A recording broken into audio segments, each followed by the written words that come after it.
Chairman sir, आपका बेहद शुक्रिया कि आपने इन 3 फौजदारी नए कवानीन पर बोलने का मुझे मौका दिया है।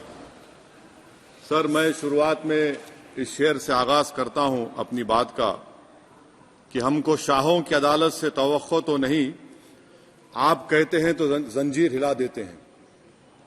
सर, ये 3 फौजदारी के कवानीन खुद मुजरिमाना है। ये जुर्म की रोकथाम से ज्यादा हुकूमतों के जराइम को कानूनी शक्ल देने के लिए बनाए जा रहे हैं। अब तरफे तमाशा यह है सर कि पिछले सेशन में मोदी हुकूमत ने जन विश्वास बिल 2023 को, जिसमें 183 प्रोविजंस और 43 कवानीन थे इम्प्रिजनमेंट के, उसको निकालकर फाइन में तब्दील कर दिया। उसमें ड्रग्स एंड कॉस्मेटिक्स एक्ट को भी तरमीम की गई और सजा के बजाय सबस्टैंडर्ड ड्रग्स के लिए आपने फाइन ला लिया। तो मैं ये बोलना चाहूंगा सर कि सबस्टैंडर्ड ड्रग्स के मैन्युफैक्चर के लिए आपने जेल के बजाय फाइन उसमें तब्दील कर दिया तरमीम करके। तो ये जरूरी है बोलना इस ऐवान में कि जन विश्वास के नाम पर आपने इस सबस्टैंडर्ड ड्रग्स से आवाम को खतरे में डाल दिया। अब आप डीक्रिमिनलाइजेशन की बात करते हैं, जहां पर कंपनीज को सजा देना था वहां पर आपने नहीं किया, फाइन में तब्दील कर दिया। और जो कवानीन नॉन वायलेंट क्राइम्स है, सेडेशन, डेफेमेशन, उसको आपने इस नए क्रिमिनल लॉ में ला लिया। तो सर, ये बात साफ हो गई कि जन के लिए अविश्वास, धंधे के लिए विश्वास, ये इस हुकूमत का नया मंत्रा है। और लाइटर वेन में अगर मैं कहूं तो जॉन अलिया ने कहा था कि जुर्म में हम कमी करें भी तो क्यों, तुम सजा भी तो कम नहीं करते। सर, आज सच्चाई इस देश में यह है कि सूट पहनने वाला क्राइम से जुर्म से बच जाता है, जेल से बच जाता है। एक खाकी पहनने वाला किसी को करीब से गोली मार सकता है, हथकड़ी पहने हुए मुजरिम को, उसको कुछ नहीं, जवाबदेही नहीं है। सच्चाई हमारे मुल्क में यह है कि इस ऐवान में जिन पर टेररिज्म का चार्ज है वो इस कानून पर वोट डालेंगे कि टेररिज्म क्या है, नहीं है। सर, मुझे ये कहने की इजाजत दीजिए कि अगर आज भगत सिंह को और मोहनदास करमचंद गांधी को ये 3 कवानीन बनाए जाते तो भगत सिंह और मोहनदास करमचंद गांधी कहते कि रोलट एक्ट है, ये 3 कवानीन रोलट एक्ट है। अब हुकूमत को बताना पड़ेगा कि असल मकौले पुत्र कौन है। सर, सच्चाई यह है कि इस मुल्क के गरीब, दलित, मुसलमान, आदिवासी, इनके लिए जिंदगी से बड़ी कोई सजा नहीं है। और क्या जुर्म है पता ही नहीं इनको। सर, अगर हमको रिफॉर्म करना था, इस्लाह करना था, तो हमको उन प्रोविजंस को निकालना था जो हुकूमत और पुलिस को मनमानी करने की इजाजत देती है। हमको वो प्रोविजंस को निकालना था कि जो मंत्रियों को और पुलिस को ये मौका मिल जाता है लोगों को सालों जेल में रखने का, उन पर कोई जुर्म पर साबित नहीं होता। हमको ये करना चाहिए था कि जो प्रोसिक्यूटर होता है वो फैब्रिकेटेड एविडेंस डालकर ताकतवरों को अपनी ताकत की बुनियाद पर उनको छूट दे देता है। हमने वो काम नहीं किया। आज हमारे वतन अजीज भारत में सबसे ज्यादा अंडर ट्रायल अगर कोई है जेलों में तो मुसलमान, दलित, आदिवासी हैं। सर, इनका कन्विक्शन रेट देख लीजिए आप। एनसीआरबी का डेटा है 2017 से 21 का, 20% अंडर ट्रायल मुसलमान है, 16% कन्विक्शन है और मुसलमानों की आबादी 14.2% है। प्रिवेंटिव डिटेंशन यदि जिसको इस्तेमाल किया जाता है जुडिशियल प्रोसेस को सबवर्ट करने के लिए और फेयर ट्रायल को सबवर्ट करने के लिए, आज भारत की जेलों में 30% डेटेन्यूज मुसलमान हैं। उत्तर प्रदेश में 2017 में 33% मुसलमान डेटेन्यूज थे। आज 83.9% उत्तर प्रदेश की जेलों में मुसलमान डेटेन्यूज है। सर, एक और मिसाल दे रहा हूं, CSDS की रिपोर्ट है, थिंक टैंक है बहुत बड़ा, जो कहता है कि they have found substantial prejudice against Muslim police force. Bihar, Maharashtra, Uttarakhand, Jharkhand, 2/3 of the surveyed police personnel believe that Muslims were more inclined to violence than members of the communities. ये empirical evidence है। इसी रिपोर्ट में कहा गया कि 35% जिन पुलिस के अहदेदारों का सर्वे किया गया उन्होंने मॉब वायलेंस को नेचुरल करार दिया, खास तौर से उन केसों में जहां पर काउ स्लॉटर होता है। CJPAP का इन्वेस्टिगेशन रिपोर्ट है सर कि कोविड-19 के दौरान जिन लोगों 25% मुसलमानों का अरेस्ट किया गया था, ये बायसनेस नहीं है तो क्या है, मध्य प्रदेश में मुसलमान 7% के करीब हैं और 21% मुसलमानों का नाम सर एफआईआर में डाल दिया गया था। सर प्रोजेक्ट 39 ने नेशनल लॉ यूनिवर्सिटी ने उन लोगों का सर्वे किया जिन पर सजाए मौत दी गई। हैरत अंगेज बात यह है कि सर 76% बैकवर्ड क्लास, दलित और रिलीजियस माइनॉरिटी से ताल्लुक था। कितने दलित और एसटीज डेथ रो पर हैं सर? महाराष्ट्र में 50%। कितने मध्य प्रदेश में है सजाए मौत के? 36% दलित और आदिवासी। कर्नाटका में 36%, बिहार में 31%, झारखंड में 30%, गुजरात में 19 लोग जो सजाए मौत के इंतजार में हैं, 15 मुसलमान हैं। केरल में 60% जो सजाए मौत के मुलजिम है रिलीजियस माइनॉरिटीज है। सर आखिर इस देश में कब तक ये चलता रहेगा कि अनस्पोकन रिजर्वेशन उन लोगों के लिए उनके पास पूरा पॉलिटिकल पावर है और एक अनस्पोकन रिजर्वेशन है दलित, मुसलमान, आदिवासियों के, इनको जेल में रहना पड़ता है? कि आखिर ये कैसे मुमकिन है सर कि आलाजात के जो अक्सरियती तबके के लोग हैं उनके पास सियासी ताकत है, माशी ताकत है, सोशल ताकत है और मुसलमान और दलित आदिवासी जेलों में पड़े रहते हैं? अरे अगर आप 3 कानून लाकर इस्लाह कर रहे हैं तो कौन सा इस्लाह है? आप तो ताकतवरों का रिफॉर्म कर रहे हैं, गरीबों को इससे क्या फायदा हो रहा है? तो जैसा अंग्रेजी में कहा गया था कि the cure is dangerous than the disease. Sir अब आप आ जाइए BNSS पर, क्लॉज 187 डिटेंशन का पीरियड देख लीजिए सर 187(3) में, यानी 15 दिन से ज्यादा आपको मुश्किल है प्रेजेंटली। अब आपने प्रोविजन दे दिया कि 90 दिन तक आप कभी भी 5 दिन का, 6 दिन का, 10 दिन का, यानी 90 दिन तक किसी को बेल नहीं मिलेगी। और हैरत अंगेज बात यह है कि यूएपीए के कानून में जिसको जेल में डाला जाता है यूएपीए में 30 दिन के बाद एक सुपरिटेंडेंट ऑफ पुलिस को कोर्ट में एफिडेविट देना पड़ता है कि क्यों आप पुलिस कस्टडी ले रहे हैं जेल से। आपने वो भी निकाल दिया। यानी जिस किसी को भी आप इस कानून में अरेस्ट करेंगे, यूएपीए से ज्यादा मैं 90 दिन जेल में रहूंगा। और कौन रहेगा जेल में? मुसलमान रहेगा, दलित रहेगा, आदिवासी रहेगा और बेल उसको नहीं मिलेगी। तो ये खुद सुन लीजिए तो यानी कन्विक्शन नहीं होगा, ना बेल मिलेगी क्योंकि पुलिस कस्टडी है। ये कानून में है सर, आप मुझे करेक्ट कर सकते हैं। अच्छा, DK बासु के गाइडलाइंस को आपने अडॉप्ट नहीं किया। क्लॉज 53(1) आप ये भी नहीं कह रहे कि भाई कौन उसको एग्जामिन करेगा, तो discretion of the medical practitioner. अरे आप ये पुलिस में जब जाते हैं तो पुलिस इतनी खातिर तवाज़ो करती है कि तलवों से लेकर जिस्म तक पूरे निशानात उसके जिस्म पर रहते, और आप कह रहे हैं कि मेडिकल प्रैक्टिशनर डिस्क्रेशन करेगा तो होगा। अब आप आ जाइए सर इसके ऊपर आपको बता रहा हूं सर। अब आप देखिए क्लॉज 187 तो आपके सामने जिक्र कर दिया मैं सर। अब आप देखिए क्लॉज 472 मर्सी पिटीशन, आर्टिकल 79 और 161 का कॉन्स्टिट्यूशन का हिस्सा है, और ये आप कानून लाकर कहती हैं कि उसकी तरफ से मर्सी पिटीशन डालेगा तो कन्विक्ट, लीगल है, अदर रिलेटिव। सर जो सजाए मौत काटेगा वो तो आधा पागल हो जाता है जेल में। आप थर्ड पार्टीज को मौका नहीं दे रहे। ये कौन सा इंसाफ है बताइए आपका? ये कौन सा इंसाफ है आपका? और फिर सर आप ये बताइए कि थर्ड पार्टीज को बाहर कर रहे हैं। अच्छा, कितना टाइम आप दे रहे हैं? कितना टाइम आप दे रहे हैं कि सुप्रीम कोर्ट के रिजेक्शन और SLP के बाद 30 दिन और गवर्नर के रिजेक्शन के बाद 60 दिन? ये कैसा इंसाफ होगा सर? सुप्रीम कोर्ट ने कहा कि multiple mercy petitions can be filed, आपने उसको भुला दिया। अच्छा सर, अब आप एक और बात देख लीजिए।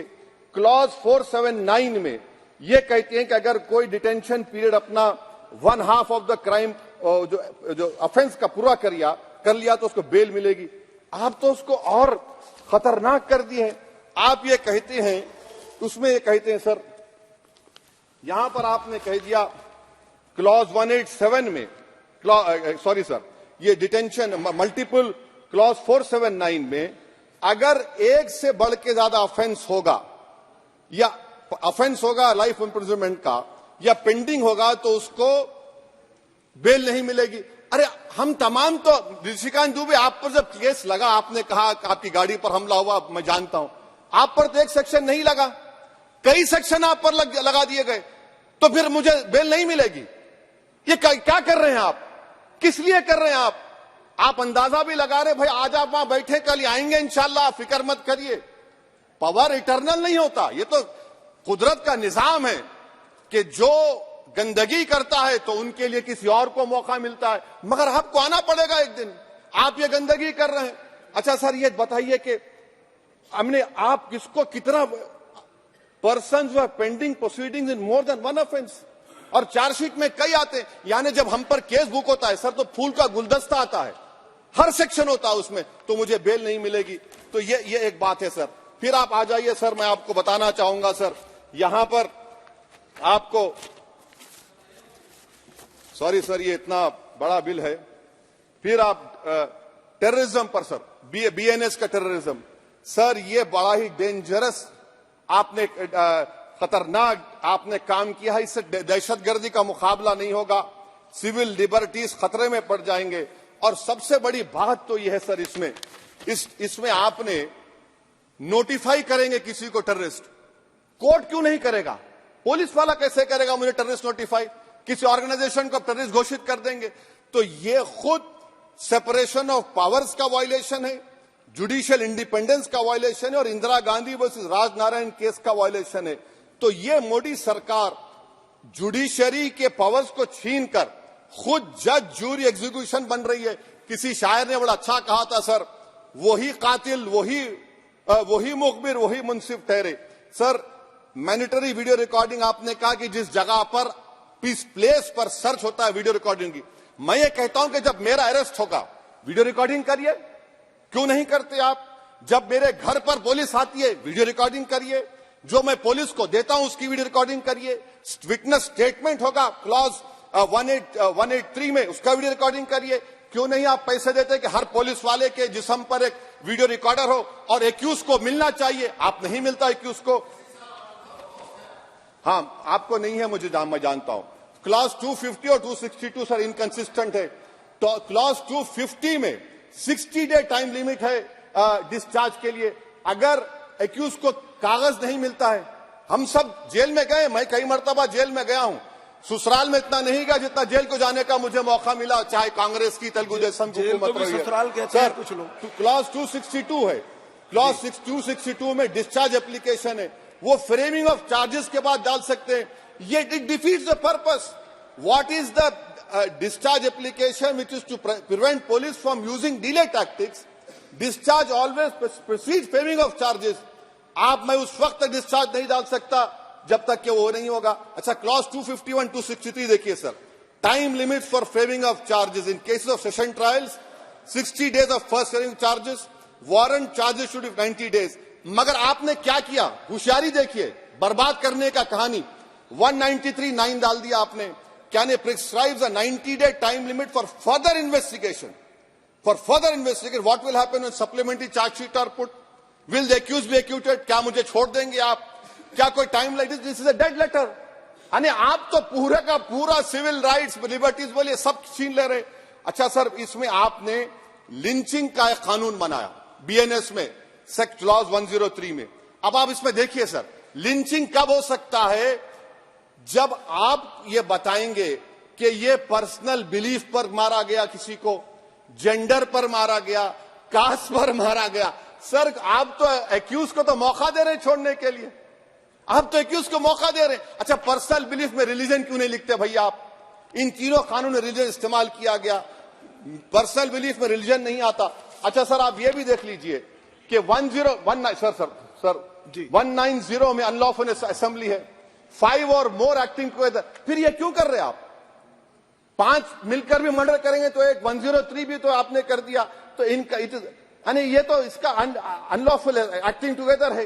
अच्छा सर मैं आपको बताना चाहूंगा, आपके ये बीएनएस का 172(2) आप देखिए कि पेटी केसेस में when the occasion is passed, किसका मतलब क्या है? व्हेन द अकेजन होगा क्या सर? अब आप हम चुनाव लड़ते तो जो हमारा जो पार्टी अपोजिंग रहती वो कहती कि अब इनके 25 लोगों को 50 लोगों को गिरफ्तार कर लो, गिरफ्तार कर लेते मेरे बूथ के एजेंट्स को, और बोल रहे व्हेन, उसमें आप लिख रहे क्या है? When the occasion is passed, माने पास हो जाएगा पोलिंग के 5 बजे छोड़ देंगे। अरे आप अपना ही हाथ काट रहे हैं अपने आप। याद रखिए, आज आप मुस्कुरा रहे हैं, कल यहां पर बैठेंगे कोई और कर देगा काम आपके ऊपर। अच्छा रेप सर, रेप क्या? रेप सिर्फ महिलाओं का होता है? मर्दों का रेप नहीं होता है क्या? आपका प्रोविजन नहीं है क्या? स्टॉकिंग नहीं होती है मर्दों की? अच्छा, जस्ट होता है सर, आप हंस रहे हैं, होता है। आपकी हंसी इस बात का इकरार है कि आप जानते हैं किसका हुआ है। तो justice JS Verma sir, justice JS Verma का जेंडर न्यूट्रल बनाइए। अच्छा, क्लॉज 69 को, क्लॉज 69 लव जिहाद आ गया। देखिए सर, क्लॉज 6 लव जिहाद आ गया, उसमें बियॉन्ड रीजनेबल डाउट प्रूव ही नहीं कर पाएंगे आप। अब उसमें क्या बताना पड़ेगा? सप्रेसिंग आइडेंटिटी, यानी अगर कोई महिला मोनू मानेसर चोमू चंडीगढ़ से इश्क करती है, बाद में उसको मालूम होता है कि वो मानेसर का नहीं है, चंडीगढ़ का नहीं है, तो क्या क्लॉज 69 एक्शन में आएगा?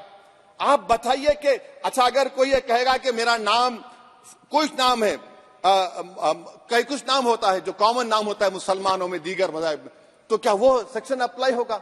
ये क्या आप कर रहे हैं? अच्छा, आपने अडल्ट्री को निकाल दिया, आपने होमोसेक्सुअलिटी को निकाल दिया, तो ये कंसेंशुअल सेक्सुअल रिलेशन जो 18-20 साल के ऊपर के लोगों में करते हैं, मैं इसका खिलाफ जरूर हूं मजहबी एतबार से, मगर आप क्यों उनकी ऑटोनॉमी को रोकना चाहते हैं?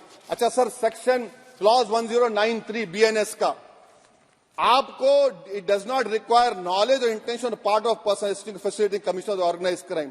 ये मैं 5 मिनट दीजिए सर। बीएनएस का सेडेशन पे देख लीजिए, सेडेशन को आपने दोबारा ला लिया, लफ्ज सेडेशन इस्तेमाल नहीं किया आपने। 3 साल से 7 साल आपने सुप्रीम कोर्ट को अंडरटेकिंग दी थी कि प्रोविजन नहीं लाया जाएगा। तो चेयरमैन सर, यहां पर हिंदी के एक बहुत मशहूर कवि का वो शेर मुझे याद आ रहा है, मैथिली शरण गुप्त का, कि राज्य को यदि हम बना लेंगे भोग तो बनेगा वो प्रजा का रोग, फिर कहूं मैं क्यों ना उठकर हूं आज मेरा धर्म राजद्रोह। कार्ल मार्क्स ने कहा था sir, history repeats itself first as a tragedy, second as a farce. आप क्लॉज 195 1D देखिए, it criminalises the making of publication of false and misleading information jeopardising sovereignty integrity of India. Vague है, यानी जो कोई भी पत्रकार investigative journalism लिखेगा आप उसको इस्तेमाल कर लेंगे और जेल की सलाखों में उसको डालकर आप सड़ा देंगे। सर, मैं आपको और एक बात बताना चाहूंगा कि रैश एंड नेग्लिजेंट एक्ट जो आईपीसी में था 2 साल थे, 304, आप उसको बढ़ाकर 5 साल कर दिए 1061 में, बीएनएस 1 में। और rash and negligent driving 304 IPC में था, 2 साल की सजा थी, आपने 10 साल कर दिया। ये क्रिमिनल जुरिस्प्रूडेंस का हिस्सा नहीं है। अच्छा, क्रिमिनल ऑर्गेनाइजेशन उत्तर प्रदेश में यूपी गैंगस्टर एक्ट में एक चार्जशीट में गैंगस्टर एक्ट लगता। सर आप बताइए फिर यूएपीए का क्या होगा, पीएमएलए का क्या होगा, महाराष्ट्र मकोका का क्या होगा, गुजरात के कोका का क्या होगा? आप ये सब कानून रख रहे हैं और एक पुलिस वाले को आप ये तमाम कानून की इजाजत देंगे? याद रखिए, जिंदगियां बर्बाद करने का काम आप कर रहे हैं और सबसे बड़ा इसका नुकसान होगा। किसका नुकसान होगा? दलितों का, मुसलमानों का, आदिवासियों का।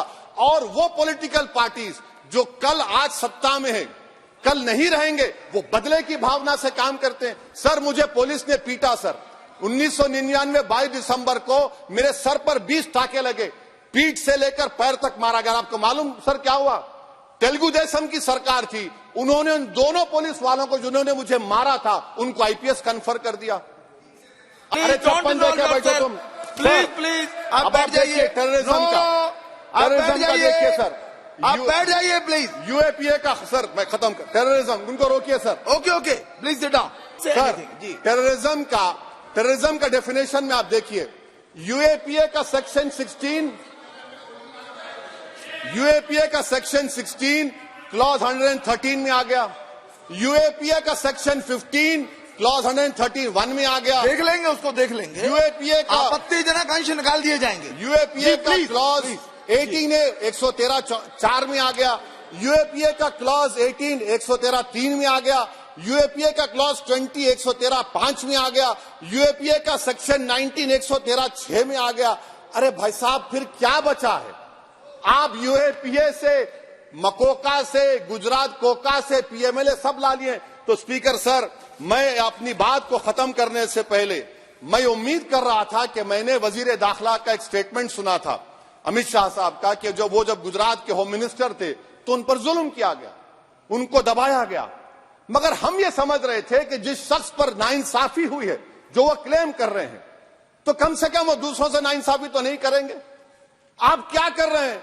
अरे ऐसे हजारों लोग हैं जिन पर जुल्म हो रहा है, ना उनके पास दलील है, ना उनके पास वकील है, ना उनके पास आजादी है। तो ये तीन सर मैं आखिर एक लव ये तीनों कवानीन हमारे मुल्क की जमहूरियत के लिए, इन गरीब तबकात के लिए नुकसानदेह साबित होगा। और ये सरकार को मैं चार्ज दे रहा हूं, आप चेक रिपब्लिक में निखिल गुप्ता बैठा है, लेके आओ ना उसको।